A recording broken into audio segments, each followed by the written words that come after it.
All right, Yeladim, Shalom, Shabbat Shalom, Shabbat Shalom, Shabbat Shalom. We are at Better Sheep, chapter number 3. Your dad is hot. I got this garment on. It's a very nice garment. One second.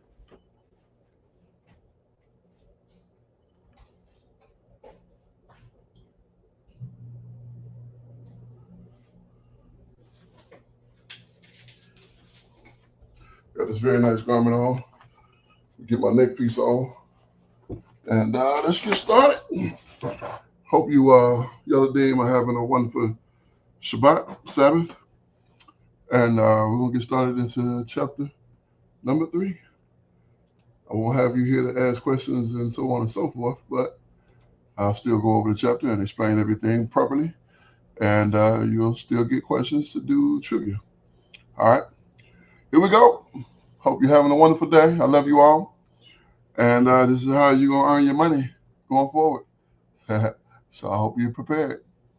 All right, Better Sheep, Genesis chapter number 3.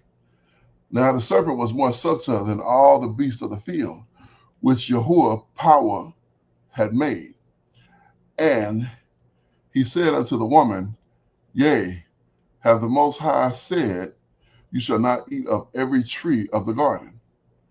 And the woman said unto the serpent, We may eat of the fruit of the tree of the garden, but of the fruit of the tree which is in the midst of the garden, in the middle of the garden, the Most High hath said, You shall not eat of it, neither shall you touch it, lest you die. So let's pause right there for just a moment, because what we understand is what was given to them in the previous chapter. Let's jump back one chapter here, chapter 2, and let's go back to that.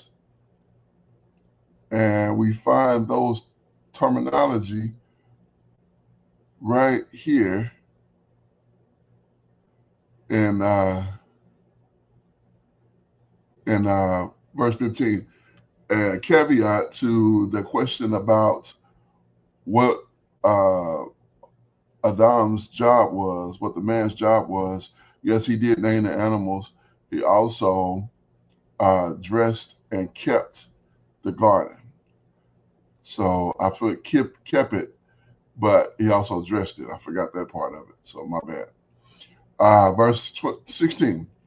It says, And Yahuwah power commanded the man, saying, Of every tree of the garden you may freely eat, but of the tree of the knowledge of good and evil you shall not eat of it, for in the day you eat thereof you shall surely die. And Yahuwah power said, It is not good for the man to be alone. I will make him a help good for him. So remember, this was the commandment that was given to the man. He told him, uh, you can eat of every tree of the garden except you had the tree of life, and then you had the tree of death. Because if you eat of this tree, you're going to die. So that made that the tree of death. I meant to put that in the trivia, but I did not. We may bring it up another time. Verse 3. um, so she told the serpent, You shall, but of the tree of, but of the fruit of the tree which is in the midst of the garden, the Most High have said, You shall not eat of it, neither shall you touch it, lest you die. Now he did not remember. He did not uh, mention this. Neither shall you touch it. So it has to be that Adam told her that to keep her from even messing around with it. Don't even touch it. Not only do you not eat from it, but you don't even touch it unless you want to die. So that was what was told to her, because that is what she told to the serpent. The serpent. So who was it that came to the woman to about the tree, about the fruit? It was the serpent. And what did she add on uh, to what was told to Adam? you shall not touch it, neither shall you touch it. All right, verse 4. And the serpent said unto the woman, you shall not surely die. For the Most High do know that in the day you eat thereof, your eyes shall be opened, and you shall know, you shall be as gods, or as Elohim, knowing good and evil. Now, the reason we would use here this term Elohim, one is the proper term that goes there, right here. And one term that this word means is judges. So Elohim, honest interpretation of that term is judges. It's a plural term. It means judges. All right. It can mean judges. It can be used as judges. It's used as other things, but I don't agree necessarily with that. But here I can agree with this. You shall, your eyes shall be open, and you shall be as judges, knowing good and evil. So that makes a lot of sense right there when he inserts that. For the Most High do know. Is this the same word? Yeah, that's the same word. So again, we go to that word. It's Elohim, and they like to try to use it as the Most High or the true Most High, and that's not reasonable. You can't reasonably use the same word for rulers, judges, angels, deities, deity or female deities. That's ridiculous. Deity like one, and then for the true power, that's not accurate. That's inaccurate. There is a term that is for the Most High, and that term,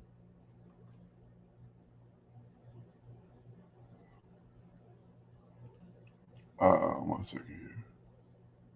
So it's the plural. It's right here, 433.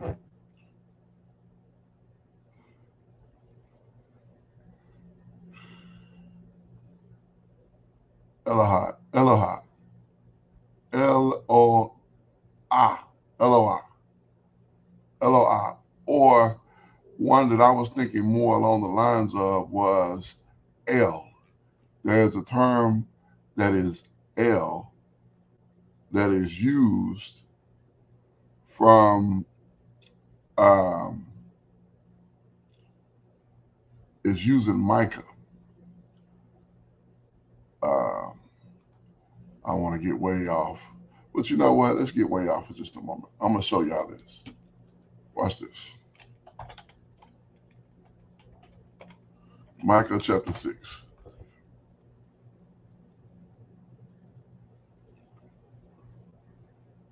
All right. We're not going to read all of this. I'm just going to show you exactly what I'm talking about.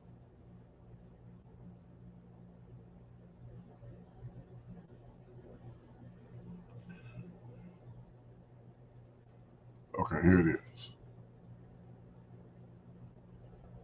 So here it is.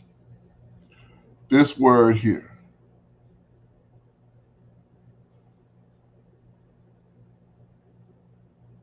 Right? No, that's not it. Slaki. 1 second.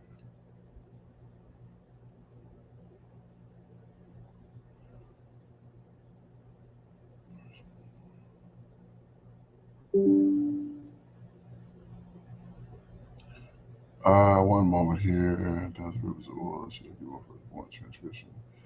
Sins will be pleased. Will come. No, that's not what I was thinking about. Okay. I know the other place for it. Give me 1 second. I'm gonna find it now. What is his name?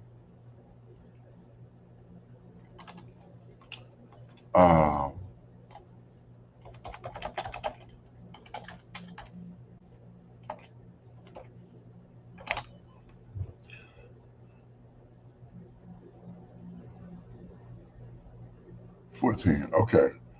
Okay. This is jumping ahead, but that's okay. We can do that sometime.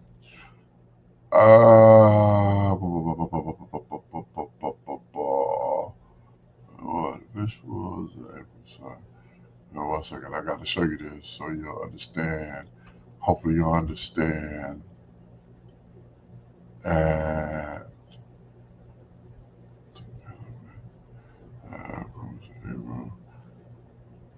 and Melchizedek, king of Salem, who's a priest.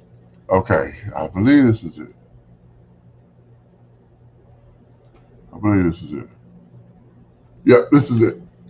This is it. So, if you haven't heard of this term, well, this is Melchizedek. Melchizedek. All right. So we're gonna take a quick caveat right quick. Well, I'm not gonna read the whole thing. I'm not gonna read all this, but I want you to understand that this is a time where Abraham went to get his brother, his nephew Lot, back from those who kidnapped him, and he was able to defeat the adversary and bring the spoils with him that he took, and he gave a tenth of that to Melchizedek. Melchizedek, king of Salem, he was the king of Salem. This word Salem is Shalom. Shalom. He's the king of peace. That's who this is. Brought forth bread and wine, and he saw the priest of the Most High. He was also the priest of the Most High power. So right here, this same word, G-O-D word, is used as G-O-D. This is the proper term for the Most High. El, E-L. All right? El is the proper term for the Most High. You see this? The Most High and true power. The true power. All right? Yahuwah is not that, because that's never been his name. That is his true name, Yahuwah. That would be the Most High. All right? So you may hear your dad say El or El Elyon, El Elyon. Though that's the Most High power. That is the Most High power. That's who your dad will deal with. You'll never hear me say G-O-D. You'll never hear me say L-O-I-D, G-O-D. I won't even read it, because you know that your dad don't deal with that.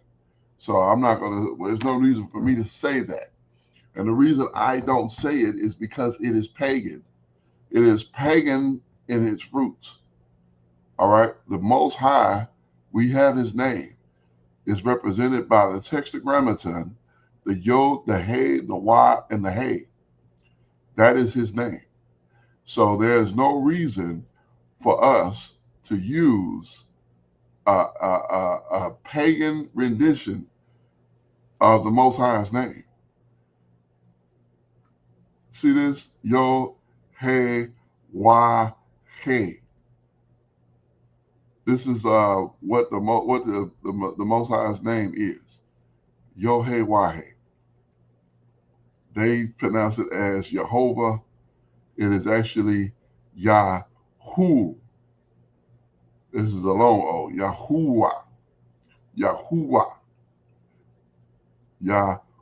Yahuwah. That's how we come up with the name of the Abba, of the Most High, of the Father. All right. That's a little sidebar plus but it's all in the lesson.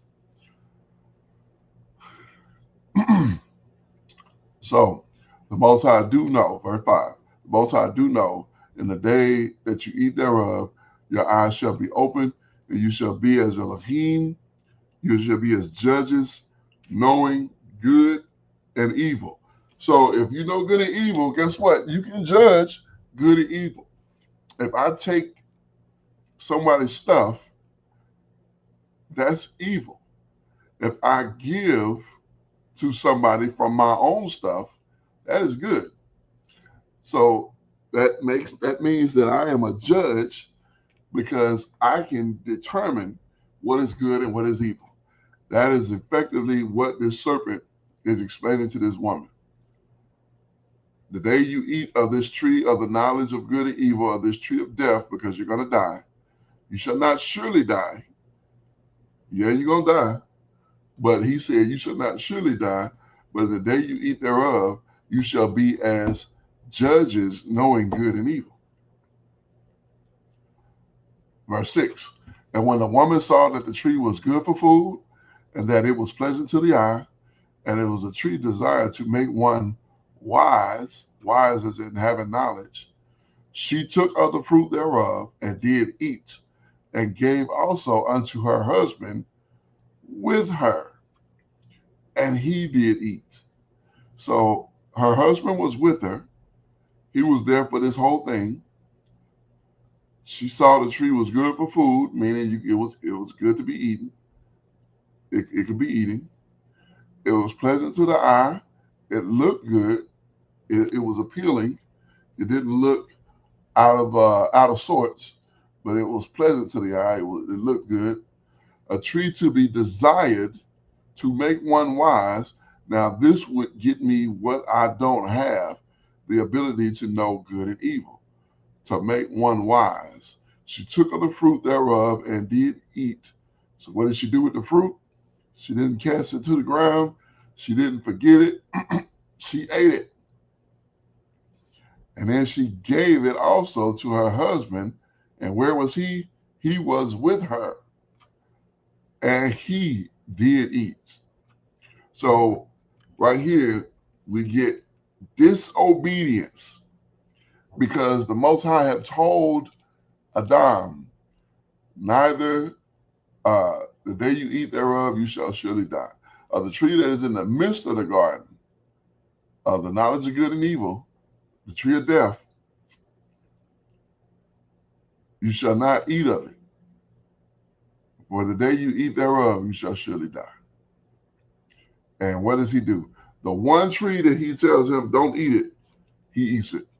He could have ate from the tree of,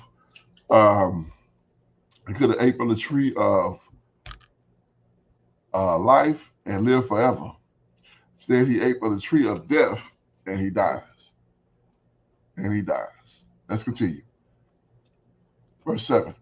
And the eyes of both of them were open, and they knew that they were naked. Remember in the previous chapter, last verse, he says, and they were both naked, the man and his wife, and were not ashamed. Why were they not ashamed? Because there was nothing to be ashamed of. They were exactly where they were supposed to be. But now all of a sudden,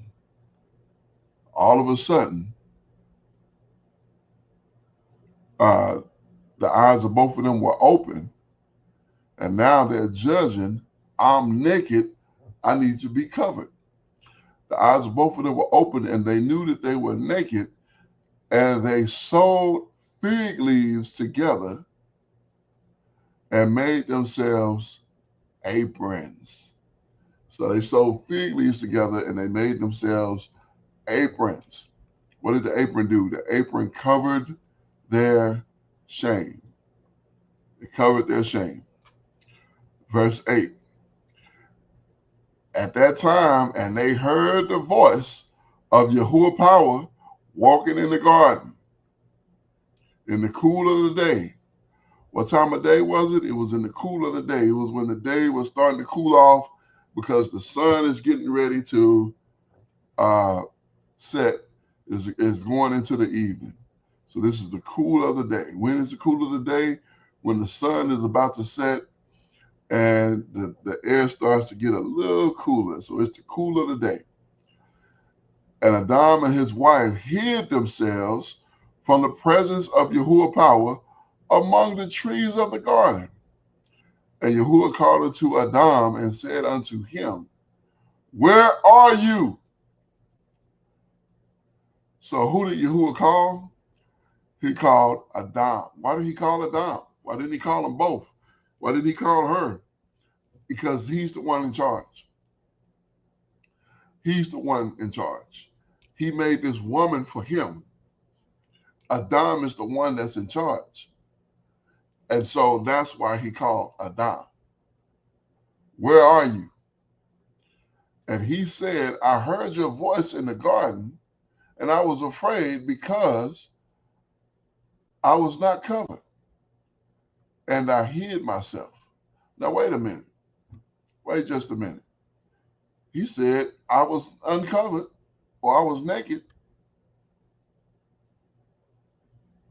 But wait a minute. They sewed fig leaves together and made themselves aprons. So if they made themselves aprons, how is he naked? He's covered. Right here, he's covered. Right here, he says he's naked. So he's standing there, you think he's naked or covered? He's naked. I mean, he's covered. He's got an apron on. Verse 11. And he said, who told you you was naked? Have you eaten from the tree whereof I commanded you that you should not eat? Have you eaten from that tree that I told you don't eat of? Did you do what I told you not to do? Have you disobeyed me? And the man said,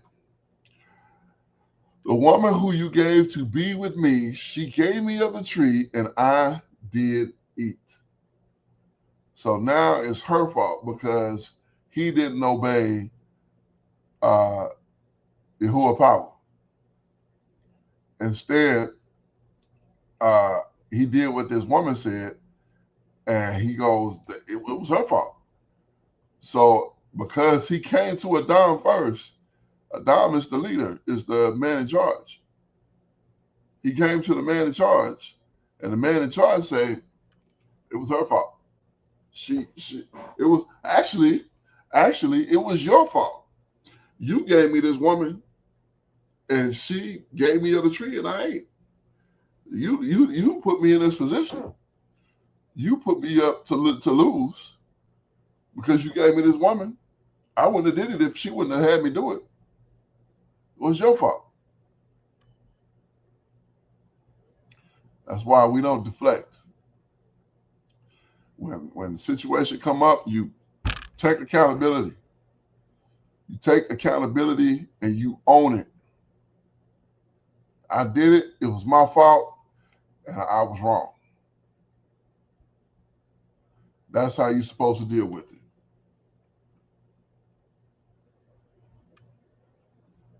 And the man said, the woman which you gave to be with me, she gave me of the tree, and I did eat.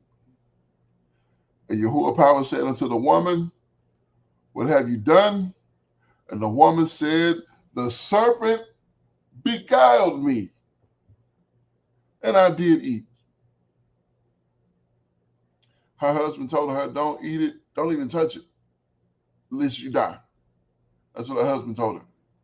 Don't eat it, don't even touch it unless you die. At least you die. Or that least would be more like, except you die. That's what he told her.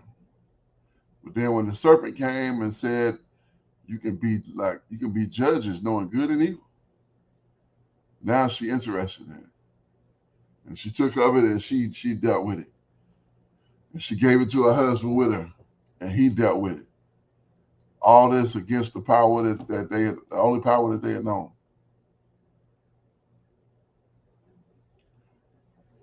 She said, the serpent beguiled me. He tricked me. He got me in a way that I shouldn't have been. He tricked me. Verse 14, and Yahuwah power said unto the serpent, because you have done this, you are cursed above all cattle and above every beast of the field. Upon your belly shall you go, and dust shall you eat all the days of your life. And I will put enmity between you and the woman, and between your seed and her seed. It shall bruise your head, and you shall bruise his heel. He said, I will put enmity, this word enmity here, that means that they won't get along.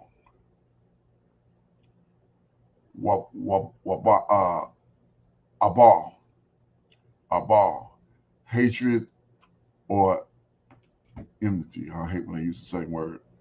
Hostility, that's a good word. They're going to be hostile one to another. They're going to have hatred one to another. All right? You're going to be hostile. You're going to have enmity. I will put hostility between you and the woman, between your seed and her seed.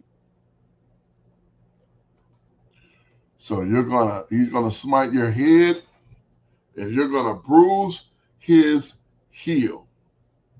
He's gonna smite your head because he's gonna stomp on your head, and you're gonna hurt his heel because he's gonna use his foot to stomp on your head. Verse 16.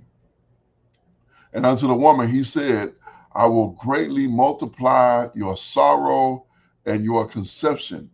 In sorrow you shall bring forth children. In sorrow you shall bring forth children. What's supposed to be a joyous time is going to be a time of sorrow, because you know you're going to have to push this child outside of your body, and it's going to be a thing of sorrow. And your desire shall be to your husband, and he shall rule over you. So the woman's position before this and after this is as her desire shall be to your husband. Now, does that mean that she wants her husband? No.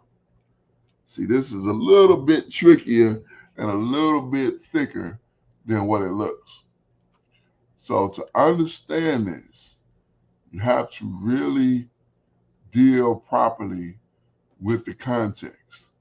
He's not telling her you're going to want your husband and he's going to rule over you. That's not what he's telling you. That's not what he's telling her. What he's telling her is your desire shall be to your husband. What that means is you're going to want to be where your husband is.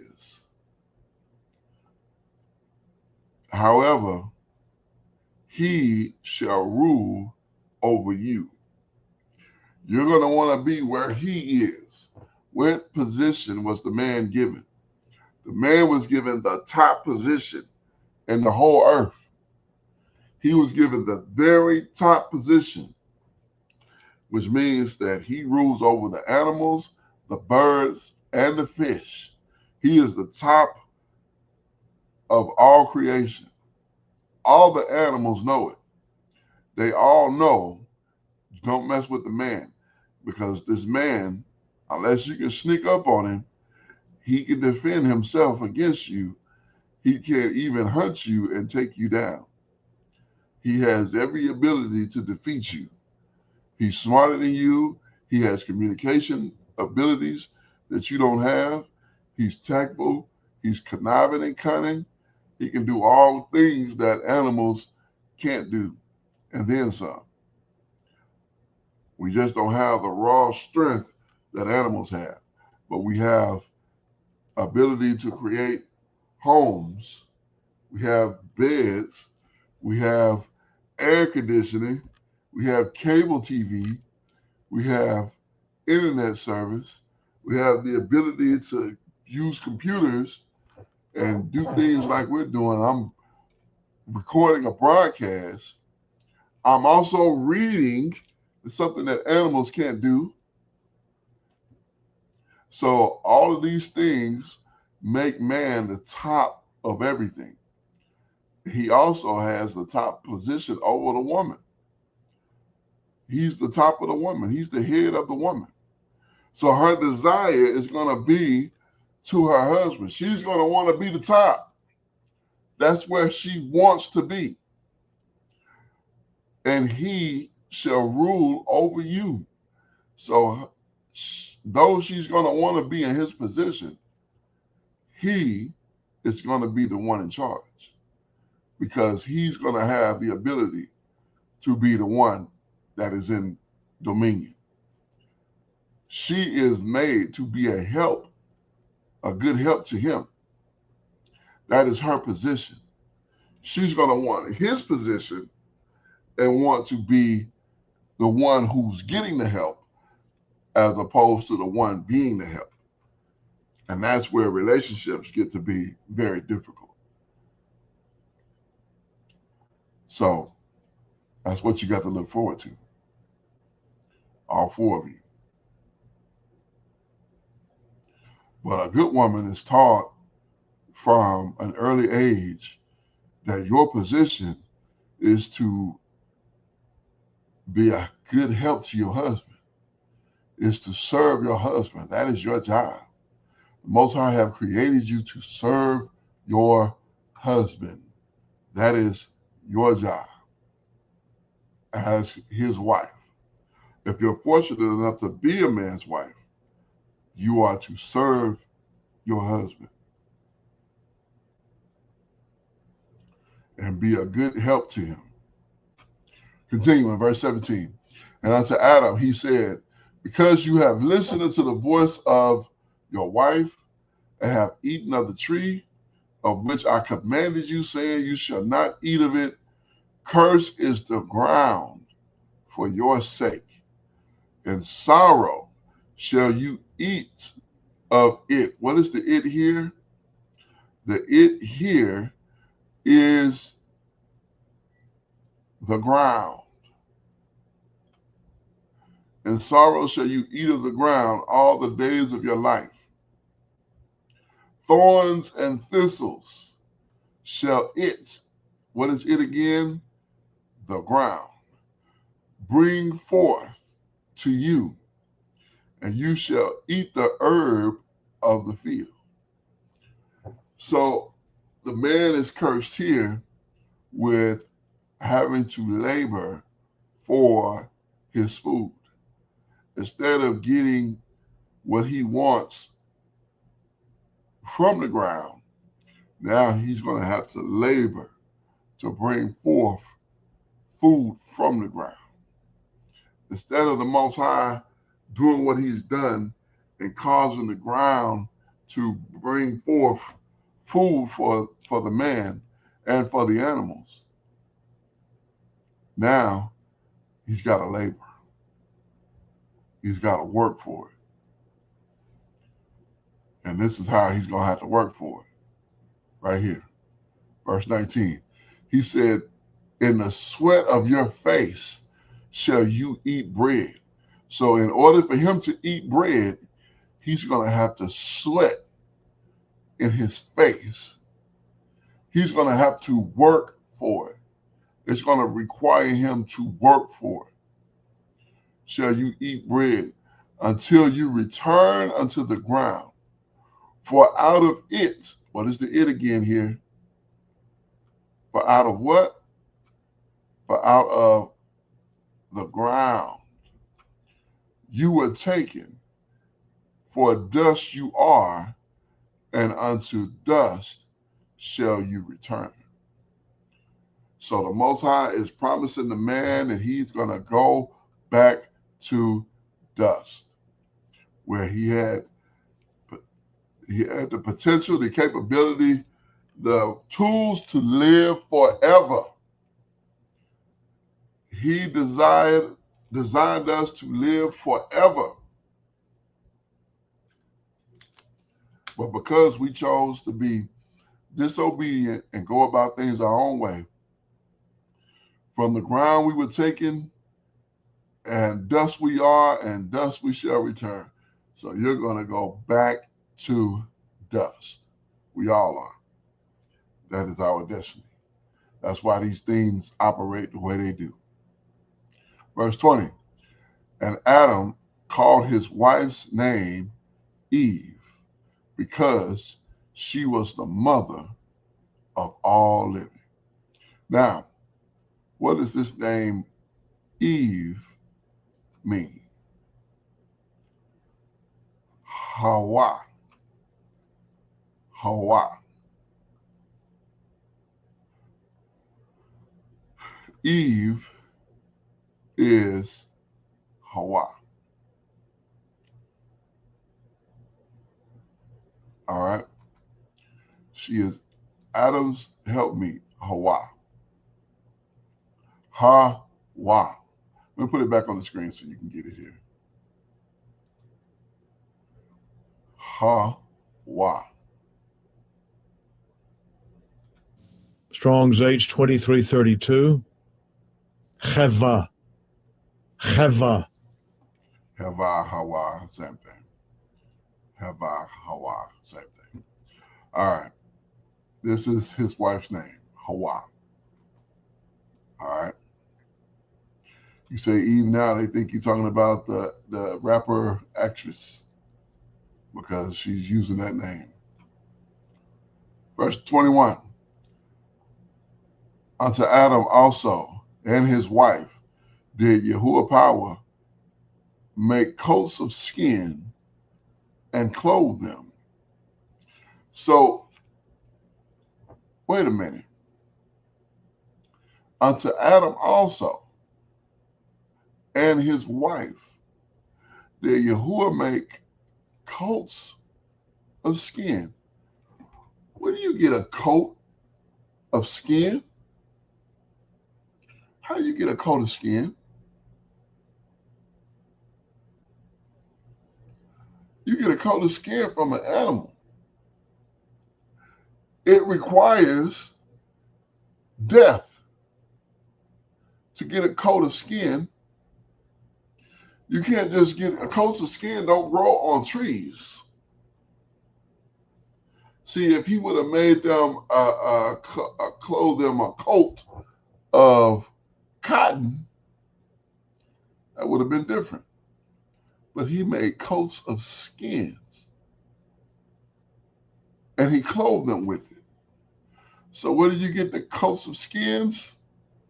Get that from an animal. Verse 22. And Yahuwah power said, behold, the man has become as one of us to know good and evil. He's now capable of judging. He can judge what's right and what's wrong. Good and evil, right and wrong. And now, lest he put forth his hand and take also of the tree of life and eat and live forever. So now, here's the problem. Here's the problem. This man knows good from evil.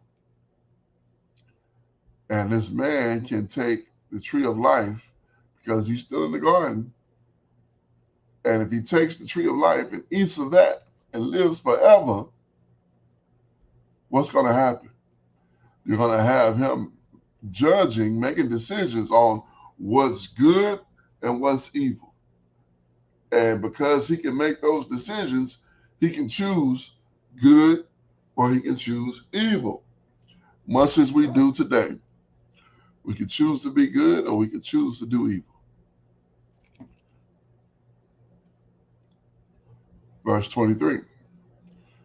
Therefore, Yahuwah power sent him forth from the Garden of Eden to till the ground from where he was taken. So what happened? Now you got to leave the garden. All right, your time here is up. Get out. So he drove out the man and placed him at the east of the Garden of Eden. Slacky. I read that wrong. Let me say that again. So he drove out the man and he placed at the east of the Garden of Eden cherubim. This word cherubim, we'll come right back to that. And a flaming sword which turned every way to keep the way of the tree of life. This cherubim here, This is what you would call angel, an angel.